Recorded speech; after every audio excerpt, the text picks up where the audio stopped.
하나님의 말씀은 사도행전 13장 21절 22절입니다. 받들어 읽습니다. 그 후에 그들이 왕에게 구하니 하나님께서 그들에게 베냐민 지파의 사람 키스의 아들 사울을 40년 동안 주셨느니라. 그 후 그를 패하시고 다윗을 그들에게 왕으로 세우시어 그에게 증거하여 말씀하시기를 내가 이새의 아들 다윗을 만나니 내 마음에 맞는 사람이라. 그가 나의 모든 뜻을 행하리라 하시니라. 이렇게 말씀하셨습니다. 오늘 이 말씀을 가지고 주님의 마음에 맞는 자를 찾으신다라는 제목으로 말씀을 드리겠습니다. 주님의 마음에 맞는 자를 찾으십니다. 자, 오늘 하나님께서는 다윗에 대해서 말씀하실 때 오늘 본문에서처럼 내 마음에 맞는 사람이다 이렇게 말씀하셨죠. 그리고 그 다윗이 그가 나의 모든 뜻을 행하리라 이렇게 말씀하셨습니다. 다윗은 생김새도 아주 이렇게 잘생겼지만 키는 작아요. 그리고 아주 깨끗하고 그리고 믿음의 그러한 인격이 대단합니다. 그리고 이제 그가 주님을 온전히 신뢰하는 그러한 믿음을 가진 사람이었죠. 이스라엘의 초대 왕이 누굽니까? 사울 왕이죠. 사울 왕이 불순종했습니다. 그들이 필리스타인들이 병거 3만과 그리고 기병 6천 그리고 해변에 있는 모래와 같이 많은 병력을 이끌고 지금 이스라엘로 침공해 들어온 거죠. 그랬을 때 이제 믹마스의 진을 딱 치고서 대기를 하고 있는 것이에요. 그래서 이스라엘은 완전히 겁먹어 버렸습니다. 그래서 7일간 정해준 때까지 기다려도 사무엘이 나타나지 않는 거예요. 제사장인 사무엘이 나타나질 않아요. 그래서 길갈로 오지 않자 사울은 이제 다급해서 자신이 번제를 드리고 이제 전쟁을 치르려고 하는 것이죠. 바로 그때 사무엘이 도착한 것입니다. 하나님께서 명령하신 그 계명을 지키지 않았다고 이제 사무엘이 책망을 하는 거죠. 그래서 사울의 왕국은 지속되지 못하고 주께서 그 마음에 맞는 한 사람을 찾으셨다고 이렇게 말씀하고 계시는 것입니다.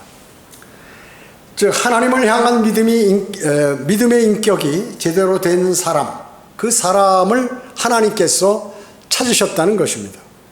하나님께서 말씀하신 대로 다윗이 선정되었죠.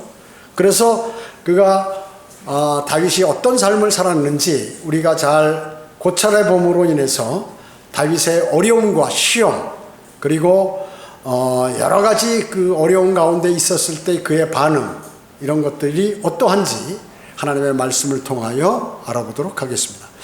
첫 번째는 죄에 대한 시험이었습니다. 죄에 대한 시험. 다윗이 아무리 하나님의 마음에 맞는 사람이라고 해도 육신을 입고 있기 때문에 이제 죄와 연루되는 그러한 일들이 벌어지게 됩니다. 주님께서 나단 선지자를 다윗 왕에게 보내셨습니다. 나단이 다윗에게 말한 것이에요. 한 성읍에 이제 두 사람이 있었는데 한 사람은 부자이고 한 사람은 가난했다는 것이죠.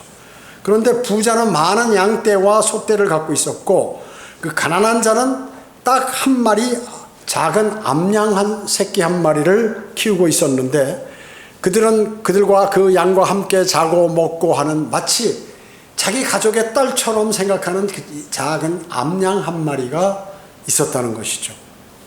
그런데 어느 여행자가 부자에게 이제 오게 되었습니다. 그때 부자가 이 가난한 자가 소유한 한 마리 어린 암양을 잡아가지고 자기 집에 온 손님을 대접했던 것입니다.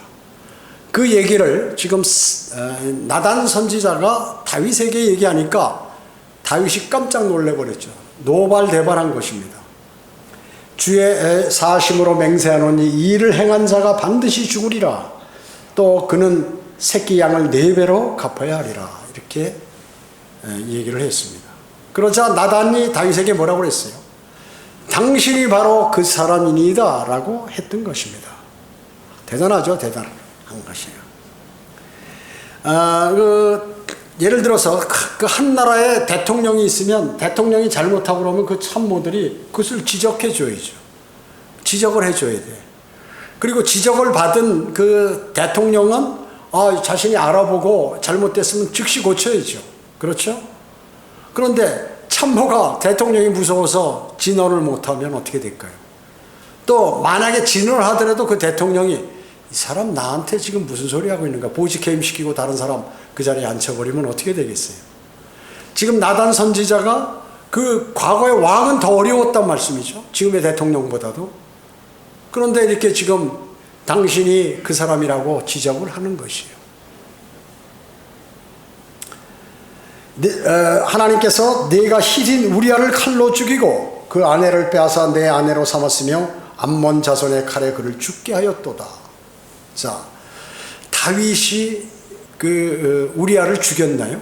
아니죠. 죽이지 않았습니다. 그 아내와 불륜 관계를 맺고 나중에 자꾸 임신을 하게 되니까 돌아와서 같이 이렇게 동침하도록 했는데 동침을 안 하고, 그러니까 내 부하들은 싸우는데 내가 아내와 동침할 수 없다 해가지고 다시 전쟁터로 나가니까 편지를 써서 가장 극심한 전투가 극심한 곳에 내보내라, 그래가지고 거기 내보내서 죽게 만든 거죠.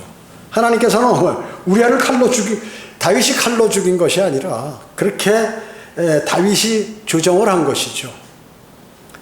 다윗은 손끝 되지 않았어도 하나님의 관점에서 볼 때 그것을 살인으로, 이렇게 살인죄인 것을 말씀하고 계신 것입니다. 대단히 큰 죄를 졌죠. 구약시대 때 간음이나 살인죄를 지면 어떻게 하나요? 돌로 쳐 죽여야 돼요. 다윗은 왕을 누가 돌로 쳐 죽이겠어요? 왕을. 그 위에 하나님이 계심을 다윗은 아는 거죠. 나단 선지자가 지금 하나님의 명을 받아서 다윗에게 와서 지금 경고를 하고 있는 것입니다. 하나님께서 내가 네 집에 너를 대적하여 악을 일으키리라. 이제 칼이 내 집에서 결코 떠나지 아니하리라. 이렇게 얘기했던 것입니다. 무서운 말씀이죠. 무서운 말씀입니다.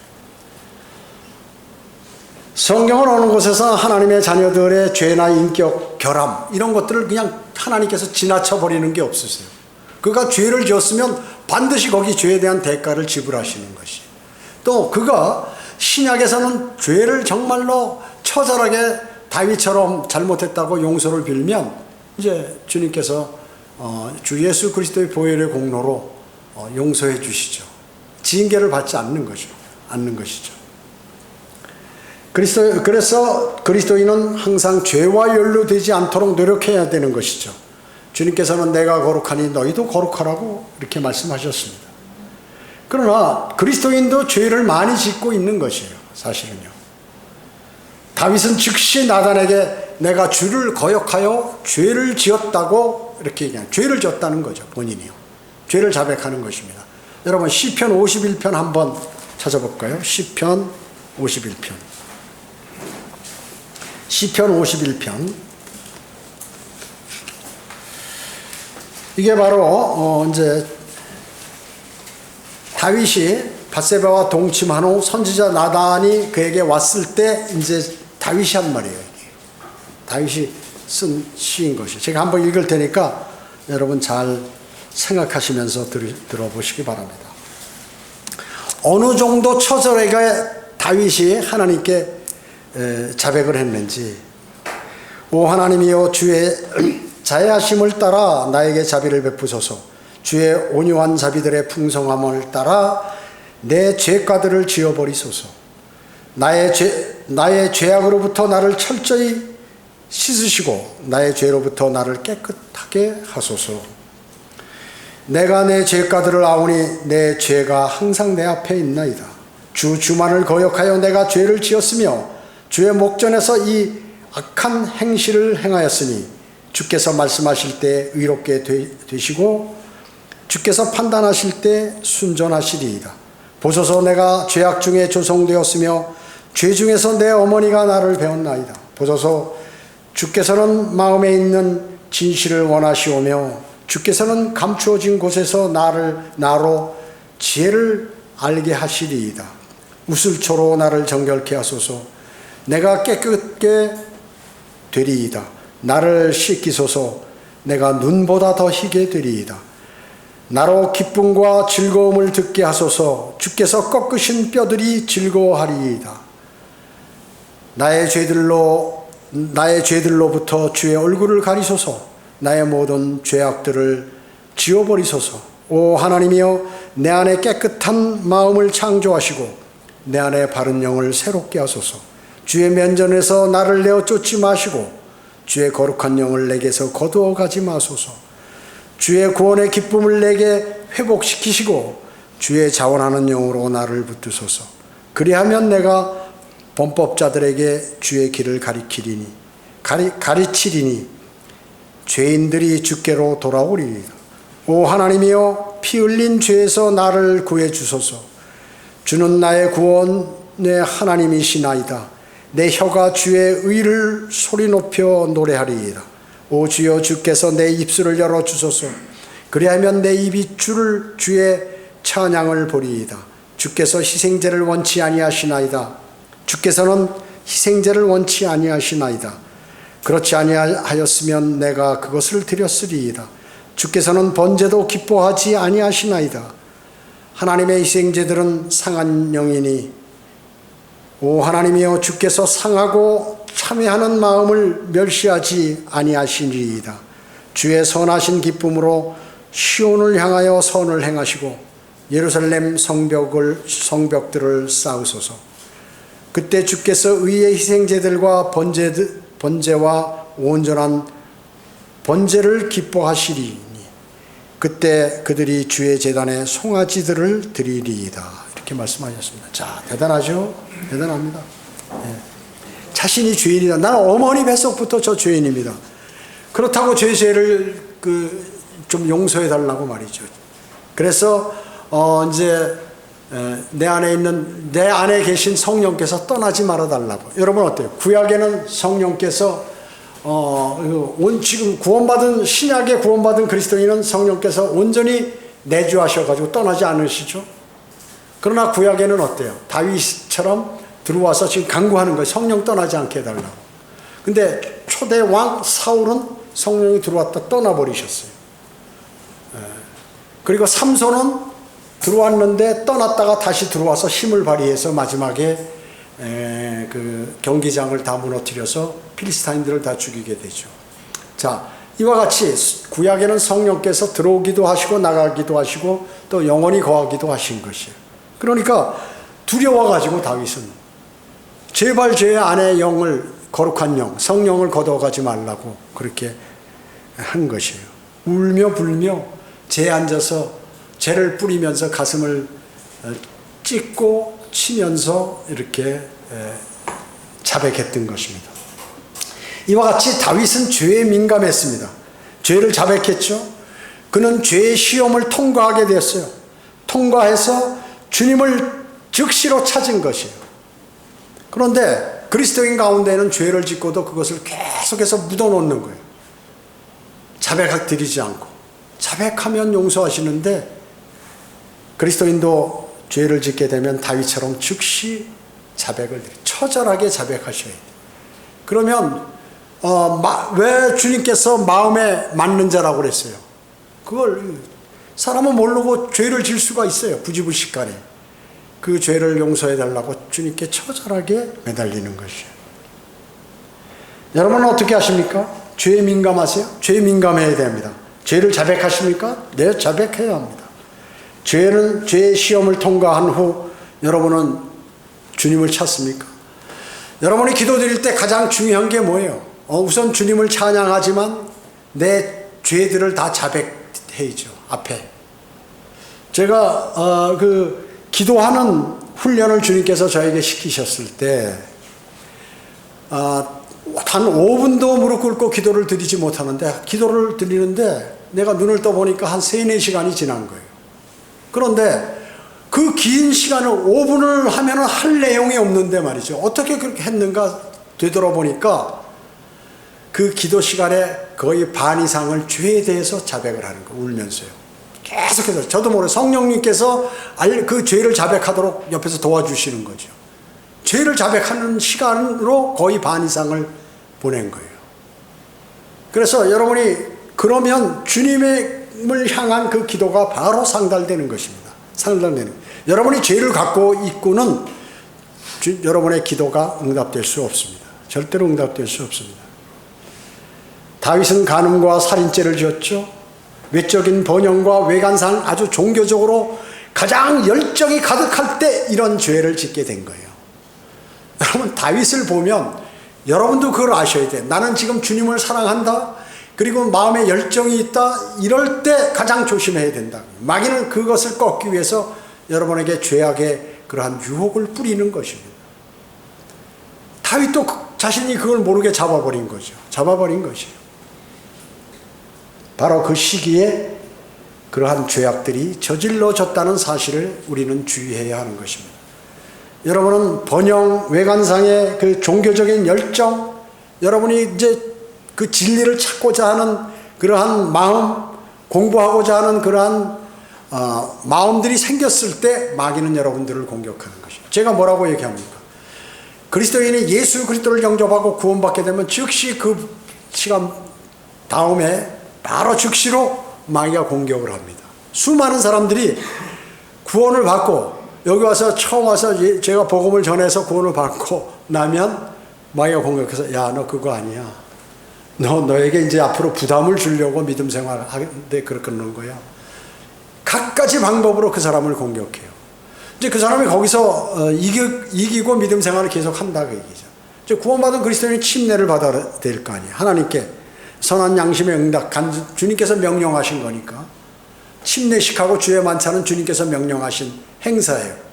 성경대로 믿는 교회. 나머지는 뭐 하라는 말씀 없어요. 사람들이 만든 거고 그것을 자세하게 분석하면 비성경적인 내용들이 너무나 많이 있다. 주로 로마 카톨릭에서 만든 그러한 행사들을 요새 교회들은 시행하고 있는 것이죠. 그뿐만 아니에요. 이제 그 사람이 더 성장을 해서 이제 성경을 좀 공부하고 유튜브에서 설교도 듣고 구절도 메모하고 뭐 이렇게 하는 거예요. 그러면 또 마귀가 공격해. 주변에 무슨 사건이 벌어진다든지 아내나 남편이 극구 반대한다든지 자녀에게 무슨 사고가 일어난다든지 주변에 하여튼 모든 관심을 글로 끌게끔 마귀가 그리스도인을 만들어버리는 거예요. 유도하는 것이죠. 유도하는 것이에요. 거기서 또 이기고 나가는 거예요. 그러면 이제 나가 복음도 전하고 뭔가 거리 설교도 한다 그러면 마귀는 또 끊임없이 그러는 거예요. 또 그 과정 속에서도 마찬가지예요. 주님 오실 날까지 끊임없이 그 일들이 벌어지게 되는 것입니다. 여러분, 북괴군 전술에 제파 공격이 있어요. 파도와 같은 공격. 그래서 한번 적들이 쭉 공격해서 여기 방어를 잘하면 이제 이겼구나 하는데 예비대가 또 온단 말이죠. 우리 같은 그 한국군 같은 경우는 삼각편제로 돼가지고 예비대가 있고 그 다음 예비대가 있고 이런데 물론 이제 만들면 더 있겠죠. 보통 두세 번 이렇게 예비대가 가는데 이 북한군 전술은 말이죠. 끊임없이 끝까지야. 그게 제파 전술이라고 그래요, 이거를. 그래서 어떤 고지를 탈취해가지고 태극기 꽂고 만세 부르면 조금 있다 또 올라온다고 그러죠. 또 올라오고 또 올라오고 또 올라오고 계속해서. 근데 그 전술을 모르면 어떻게 당하는 것과 마찬가지로 마귀도 마찬가지예요. 여러분이 뭐 믿음이 좋아지고 내가 무엇을 하고 이렇게 주님과 교제가 잘 이루어질 때 이제 내가 안심해도 되겠구나 했을 때 여러분을 공격하게 된다는 것이죠. 죄의 즉각적인 그러한 처절한 자백, 그것은 대단히 중요한 것입니다. 주님과의 교제를 회복하는 데 있어서. 두 번째는 스트레스의 시험입니다. 스트레스. 여러분, 인간들은 지금 현대인들은 많은 스트레스에 시달리고 있습니다. 그래서 이 스트레스가 다른데 그러한 그 여러 가지 병을 유발시키게 된다 그 말씀이죠. 그래서 대단히 위험한 것이죠, 사실. 스트레스는 뭐예요? 적응하기 어려운 환경에 처한 때 느끼는 그러한 심리적 그리고 신체적 긴장 상태를 우리가 보통 스트레스라고 얘기하는데, 다윗은 말이죠, 이 왕으로서 적과 대적해서 싸워야 하는 그 스트레스가 있어요. 항상 승리해야 되기 때문에 스트레스가 있었을 것이에요. 거기에다가 그뿐만 아니라 가정에서도 자기가 아내가 많기 때문에 형제들 간의 알력이 많은 것입니다. 그래서 그걸로 인해서 많은 스트레스를 받았어요. 그래서 그가 정말 선한 왕이 되고 국가를 잘 통치하기에 어려운 점이 많았다고 얘기죠. 누가 그렇게 할까요? 마귀가 그렇죠. 하나님께서 세운 그 국가의 왕, 하나님께서 세우신 왕에 관해서 마귀가 얼마나 많이 공격을 하겠습니까? 여러분의 믿음이 각 한 가장으로서 가정에서 자기 가정의 믿음을 관장하고 그 믿음을 잘 승화시켜서 주님하고 가깝게 하도록 만들려고 하면 쉬운 일이 아닙니다. 잘 되는 게 아니에요, 그게. 그 자녀들 가운데 반대하는 사람도 있고, 자녀들이 속썩이기도 하고, 아내나 남편이 속썩이기도 하고, 그런 일들이 벌어지는 것입니다, 당연히. 한 국가를, 특히나 하나님의 백성들을 통치하는 나라의 왕이니까 얼마나 마귀의 공격이 심하겠어요. 다윗이 나단에게 이렇게 얘기했습니다. 그는 그 새끼의 4배로 갚아야 하리라. 4배로 갚으라, 이 새끼야. 자기의 말대로 자기가 한 명을 살해함으로 자기 자녀를 비롯한 그러한 사람들 4명이 죽어버리게 됐던 것입니다. 그래서 갚아야 할 새끼 양 중에 하나는 밧세바와 간음에서 난 아이, 아기 있잖아, 아기, 어린아이. 난 지 7일 만에 죽었어요. 간음에서 난 아이 바로 죽었다 그러죠. 또 하나의 갚아야 할 새끼 양이 뭐냐면 바로 그 암논, 자기 아들 암논이에요. 암논이 배다른 여동생 타말을 강간하니까 그 형 압살롬이 살해해버렸어요. 자기 다윗의 아들이 하나 죽은 거예요. 암논이요. 또 그 압살롬 반역했죠. 그 후에 왕권을 탈취하다 실패하고 그 후에 또 부하의 손에 의해서 다윗의 부하의 손에서 죽어버렸다 그 얘기죠. 압살롬도 죽고 3명 죽었죠. 마지막에 갚아야 할 마지막은 조카 아마샤가 요압의 손에 죽어버리게 됐어요. 결국에 자신이 그 죄를 자백했잖아요. 자백해서 용서를 받았어도 죄의 흔적은 이와 같이 남는다는 것이. 죄의 흔적은 남는 것이에요. 그래서 다윗이 자기 입으로 얘기한 대로 4배로 그 양을 갚게 돼버렸다는 것이에요. 다윗은 죽음을 모면했지만 용서를 구했어도 죄의 결과는 남아서 영원히 잊지 못하게 되어버렸어요. 그러니까 그가 다시는 죄를 지을 수 있을까요? 하나님은 그것을 그렇게 처리하신 것이에요. 그리스도인도 그래서 죄를 멀리 해야 합니다.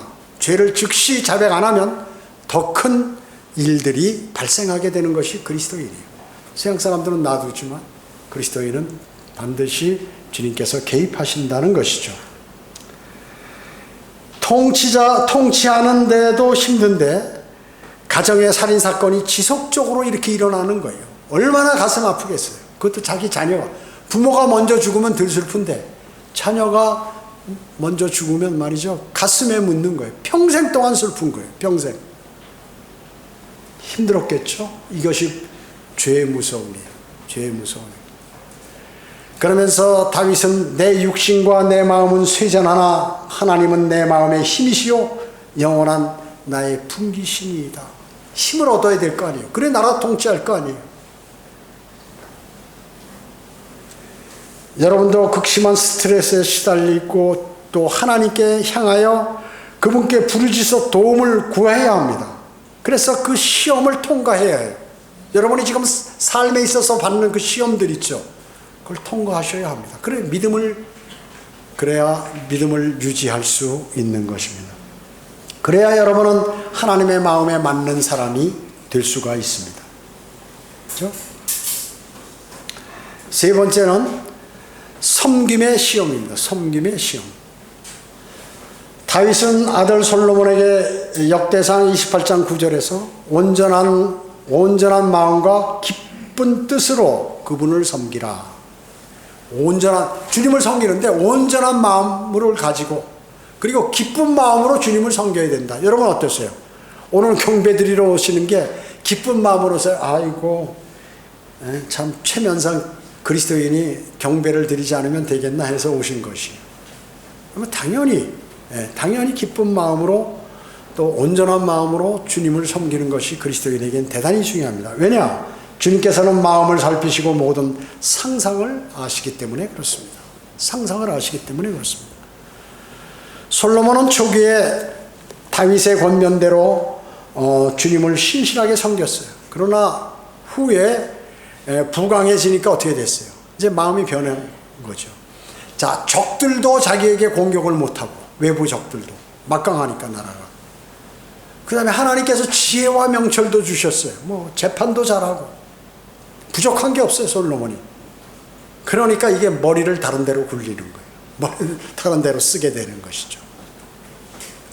이방 아내들과 또 그 이방 아내들이 갖고 온 우상을 숭배하게 된 거예요, 솔로몬이. 그 배교의 길로 가게 된 것이에요. 그래서 처음에 초년에는 솔로몬이 예수 그리스도의 예표지만 말년에는 적그리스도의 예표가 되어버렸다. 적그리스도의 예표가. 솔로몬의 통치는 예수 그리스도의 천년왕국 통치에 대한 예표인 거거든요, 사실. 그래서 솔로몬이 평화로웠다, 통치할 때. 전쟁이 안 일어났어요. 전쟁이 한 번도 안. 왜 그렇습니까? 막강한 전투력을 갖고 있었기 때문에 평화가 유지되었어요. 그래서 솔로몬이란 말은 실로 살렘, 그 다음에 샬롬이란 뜻이에요. 평화란 뜻이 평화. 그리고 샬렘과 샬롬하고도 관계가 있다는 것이죠, 그 이름이요. 주님께서는 시편 76편 2, 3절에서 화평을 예루살렘에게 주실 것이라고 이렇게 말씀하셨죠. 예. 그래서 주님께서는 솔로몬이 있는 곳에 화평을 주십니다. 정말로 화평을 주십니다. 즉 솔로몬이 통치를 이양받았을 때 예루살렘에 그것을 주셨던 것이에요. 그래서 솔로몬의 통치 기간이 바로 천년왕국, 예수 그리스도께서 천년을 통치하는 천년왕국의 예표이다 하는 것입니다. 시편 122편 6절에는 예루살렘의 화평을 위하여 기도하라 그랬죠. 예. 너를 사랑하는 자들은 번성하리라. 자, 예루살렘을 화평을 위해서 기도하고 또 예루살렘을 사랑하는 그 사람은 번성한다고 말씀하고 계세요. 자, 이것이 바로 주 예수 그리스도께서 진정한 평화는 언제 이루어집니까? 주님께서 재림하실 때 이루어집니다. 지금 유엔이 있다고 해서 평화가 이루어졌나요? 아니죠. 세계에서 일어나는 전쟁 유엔이 하나도 못 막아. 하나도 못 막아요. 못하러 유엔 만들어 놨는지 말이죠. 유엔이 막강해서 다 모아가지고 거기서 전쟁 일어나지 못하게 강력한 힘을 발휘해야 될 거 아니에요. 못하잖아요. 못합니다. 유엔 가지고는 평화를 유지할 수 없어요. 인간의 발생과 인간의 종교 이런 것으로는 세계 평화는 이루어지지 않습니다. 그래서 우리가 세상을 평화롭게 만들자 하는 그 슬로건은 전부 사탄의 허황된 그러한 소리예요. 할 수 없어요.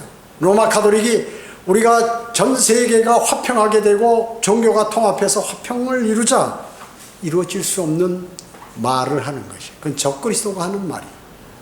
주님께서 화평의 통치자인 주 예수 그리스도께서 이 땅에 오실 때만이 영원한 평화가 이 땅에 이루어지는 것이죠. 그래서 다윗의 아들 솔로몬은 예수 그리스도의 예표가 바로 솔로몬이라고 해요. 솔로몬이 예수 그리스도의 예표인 것이에요. 인물인데 다시 오셔서 그분이 유엔을 이양받으시고 시온산 위에 세계 수도를 건설하실 것이에요. 지금 예루살렘 다윗의 보좌에 내려오셔서 전 세계를 천년간을 통치하시는, 이것이 바로 천년왕국이에요. 그래서 천국이라는 것은 실제 하나님께서 이 땅에 오셔서 통치하는 데가 천국이에요. 하늘나라가 천국이 아니라.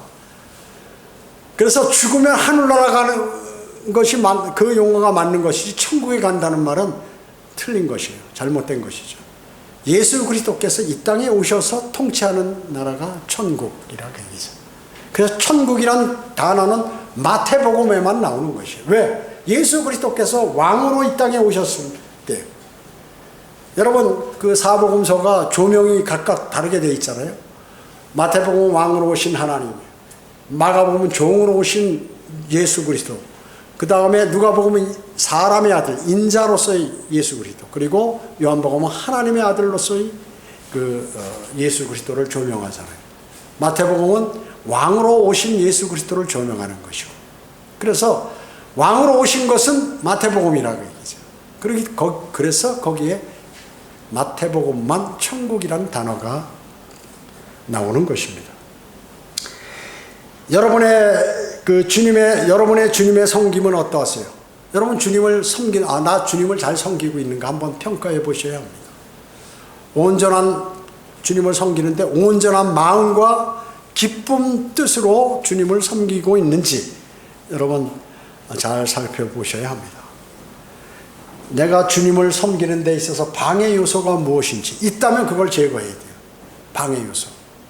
그러니까 주님께서 여러분에게 지혜와 명철을 주셔야 그 방해 요소를 발견할 뿐만 아니라 그 방해 요소를 어떻게 처리할지 하는 그 지혜도 여러분에게 주시는 것이에요. 근데 무대뽀로 주님을 섬긴다고 그러고 이래버리면 마귀가 와서 나의 길을 인도하게 됩니다. 근데 그것이 하나님께서 인도하시는 것으로 착각한다고 얘기죠. 대단히 중요합니다. 왜 수많은 은사주의자들이 그 자신이 교회에서 배운 은사를 믿을까요? 뭐 방언이라든지 예언이라든지 이런 것들을, 또 치유라든지 이걸 믿을까요? 마귀가 그의 눈을 가리게 해서 그런 것이. 그와 같은 모든 것들은 어때요? 그 한시적으로 유대인들에게 해당한 그러한 과도기적일 때 제자들에게 주님께서 주신 것인데, 신약에 기록된 내용이라고 다 이것을 지금 쓰고 있기 때문에 사탄이 그것을 이용하는 것이죠. 여러분 어때요? 마귀 쫓는 이러한 사람들 막 이마에 손을 대고 소리 지르면 뒤로 넘어지고 거품도 품잖아요. 너 누구냐? 그럼 나 애기 귀신이에요. 언제 들어갔나? 작년에 물에 빠진 귀신인데 들어갔다고. 그러니까 사람들이 깜짝 놀라는 거예요. 그 누가 시키는 거예요? 마귀가 그렇게 하는 것이. 그 목사가 능력이 있는 것처럼 보이도록 마귀가 속이는 거죠. 많은 사람들이 속아가지고 그곳에 가서 말이죠, 밤새워 소리 지르고 주여 삼창하고 꽥꽥 소리 지르고 있는 것이에요.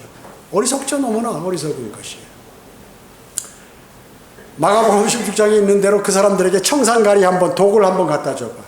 어떤 독을 마시려도 괜찮다고 그러는데 그 능력을 행하는 목사에게 청산가리를 한 컵 갖다 주면서 이거 마셔보시라고, 하나님께서 당신을 그냥 껐떡없게 하시는지.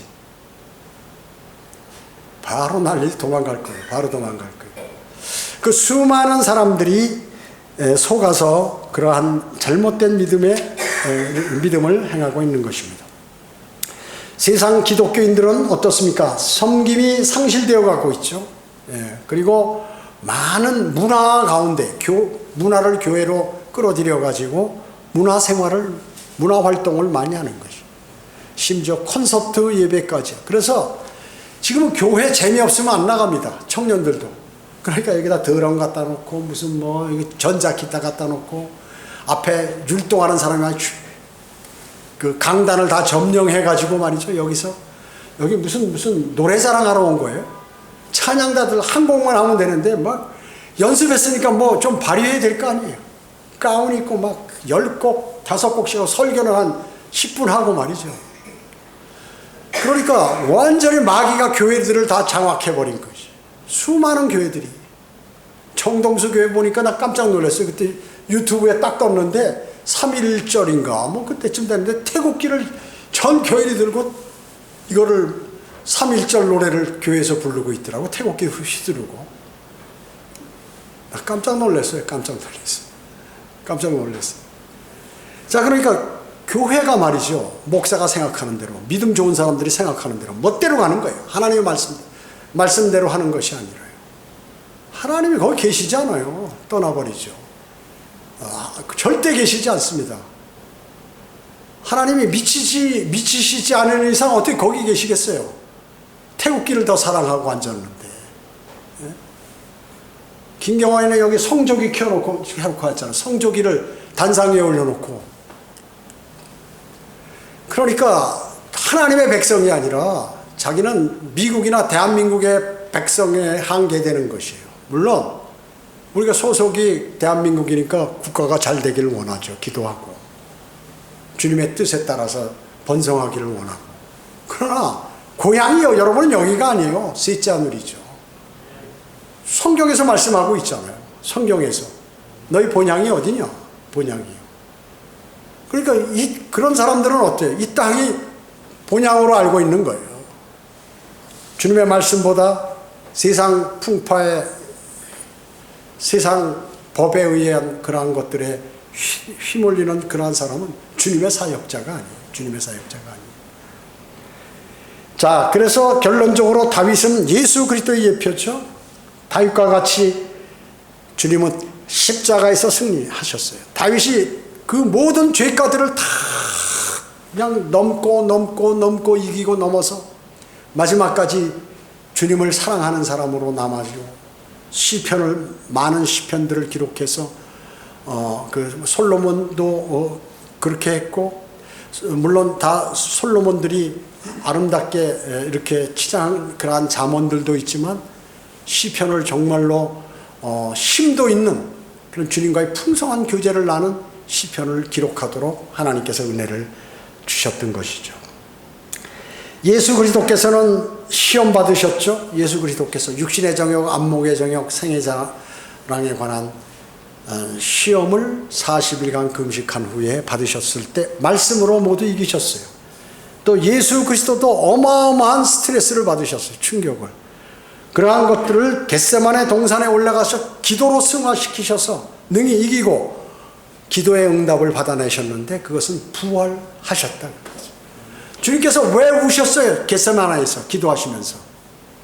왜 그렇게 간절히 기도드렸냐? 부활하지 못하면 끝나는 것이. 예수 그리스도께서는 죽음이 두려우시지 않으셨어요. 왜냐하면 많은 제자들 앞에서 나는 곧 죽을 것이다.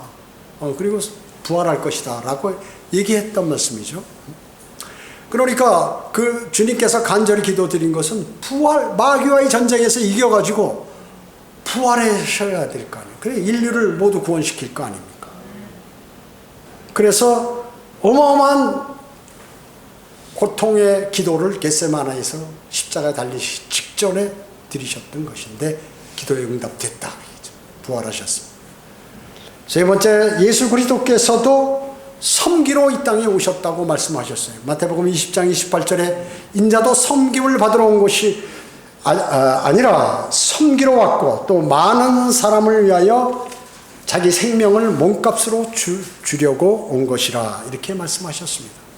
섬기고 사람들을 위해서 몸값을 주시기 위해서 이 땅에 오셨다고 말씀하셨어요. 자, 그분의 삶은 우리가 이 다윗의 삶을 쫙 볼 때 예수 그리스도의 삶과 비슷하다. 능히 많은 시험과 시련을 극복하고 승리했단 말씀이죠. 그랬을 때 주님께서 미리 내 마음에 맞는 사람이라고 한 것은 100% 맞는 말씀이에요. 예수 그리스도께서는 하나님을 아버지로 섬기고 그리고 많은 사람을 살리시기 위해서 자기의 몸값, 헌신이죠. 몸을 드린 거 아니에요. 자기의 몸을 드렸습니다. 주시려고 이 땅에 오셨습니다. 그래서 그분을 희생양이라고 하는 것이죠. 희생양. 그분은 희생양으로 이 땅에 오셨다는 것이. 하나님의 눈은 다윗과 같이 시험받고 그리고 오직 주님을 그의 눈이 주님을 향해 있고 여러 가지 스트레스와 주변의 환경이 나빠도 그걸 극복하고 나가는 그러한 믿음의 인격자를 주님은 찾으신다는 것이. 여러분, 주님께서 여러분을 합격하고 여러분을 정말 내 마음에 맞는다고 인정하시면 여러분 그것처럼 이 세상에 좋은 게 어디 있겠습니까? 만왕의 왕이시오 만주의 주이시오. 없는 것이 없고 다 모든 것을 갖고 계시고 없는 것을 있는 것처럼 부르시고 죽은 자까지 살리시고 우주를 창조하신 주 예수 그리스도가 여러분을 인정한다 그러면 여러분 모든 것 끝난 것이. 여러분 반드시 그 마음을 가지셔야 합니다. 여러분 하나님의 인격과 성품을 담는 하나님의 마음에 맞는 그러한 사람이 되셔서 주님께서 오셨을 때 여러분에게 멸류관을 주시고 천년을 함께 통치하시고 새 예루살렘에서 영원 무궁토록 주님과 통치하는 그런 아름다운 그리스도인의 삶을 여러분은 사시기를 주님께서는 원하시는 것입니다. 기도하겠습니다. 주님 감사합니다. 저희도 오늘 위대하신 주님의 말씀을 마음속에 담았습니다. 다윗이 정말로 살인죄와 간음죄를 지어서 이제 더욱더 하나님 나라의 백성의 왕으로 자격이 상실되었을 때 그가 행한 행동, 그리고 주님에게 고했던 그러한 죄의 자백, 이런 것들을 저희는 오늘 마음에 담기를 원합니다. 저희들도 다윗과 같은 그러한 삶을 삶으로 주님 마음에 맞는 그러한 그리스도인이 되도록 주님 인도해 주시기를 간절히 기도를 드립니다. 모든 은혜 감사드리오며 다시 오셔서 저희를 데려가실 주 예수 그리스도의 이름으로 기도드립니다.